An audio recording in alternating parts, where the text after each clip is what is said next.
Donald Trump holds support, Horn faces growing instability.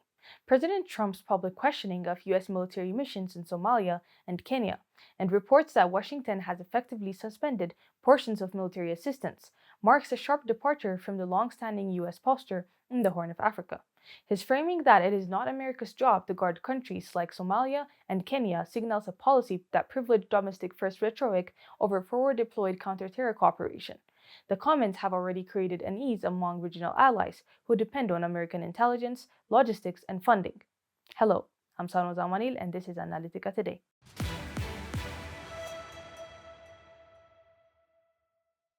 Kenya and Somalia counter-terror units rely heavily on U.S. intelligence, aerial surveillance, and logistical support rather than just weaponry.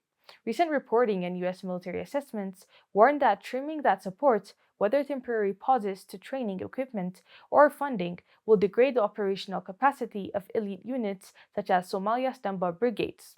Without U.S. intelligence, logistics, and strike enablers, those forces will struggle to plan and execute operations and to protect population centers from al-Shabaab.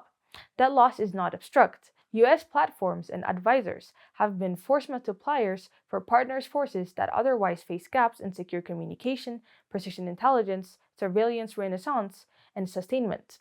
Optionally, a partial U.S. withdrawal creates a predictable interval of vulnerability.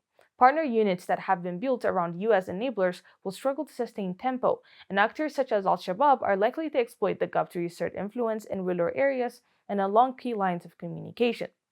The immediate effect will be more localized insecurity and higher risks for humanitarian operations that depend on partner forces to create secure conditions. In Kenya, the political calculus is delicate. Nairobi has balanced an assertive counter-terror posture at home with international partnerships. Public U.S. doubt about its security role weakens Kenya's diplomatic leverage and potentially fuels domestic critics who argue the country bears disproportionate security costs. In Somalia, the picture is even more fraught.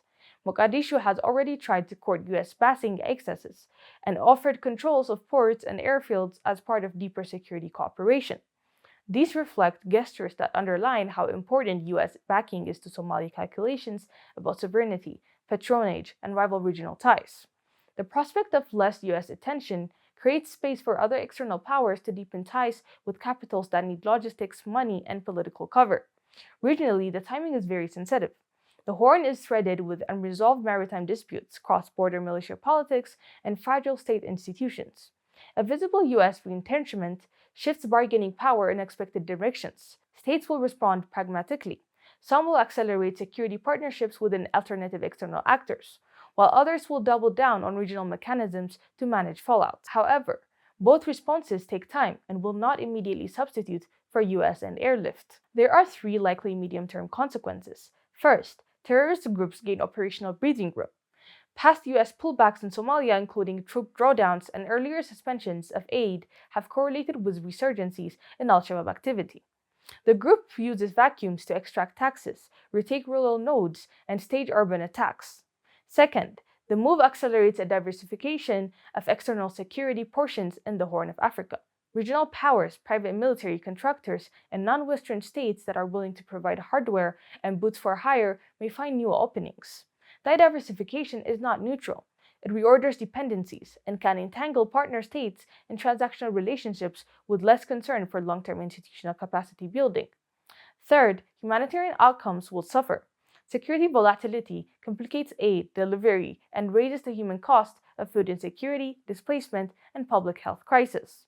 Several recent assessments warned that any U.S. aid or security suspension in the Horn would exacerbate existing crises and undermine long-running development programs. U.S. Africa Command and diplomats will seek damage control, quietly preserving critical lines of communication with trusted units, rerouting coalition, and lobbying for targeted exemptions that protect life-saving operations and counterterrorism continuity.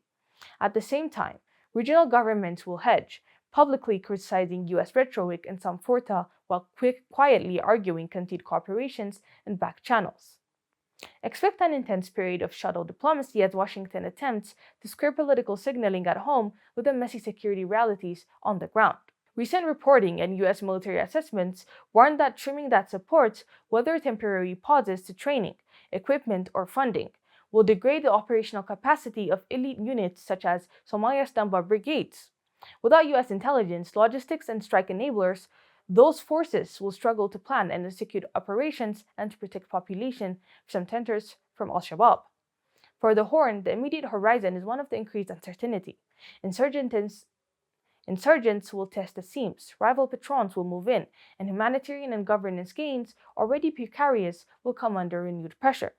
The window for a managed transition, where partners are given time, capacity, and alternative enablers, is closing fast. If policy shifts continue to be framed as abrupt withdrawals rather than calibrated reposturing, where partners are given time, capacity, and alternative enablers. It's closing fast if policy shifts continue to be framed as abrupt withdrawals rather than calibrated reposturing. I'm Saron, and this was Analytica Today. Stay tuned for more stories.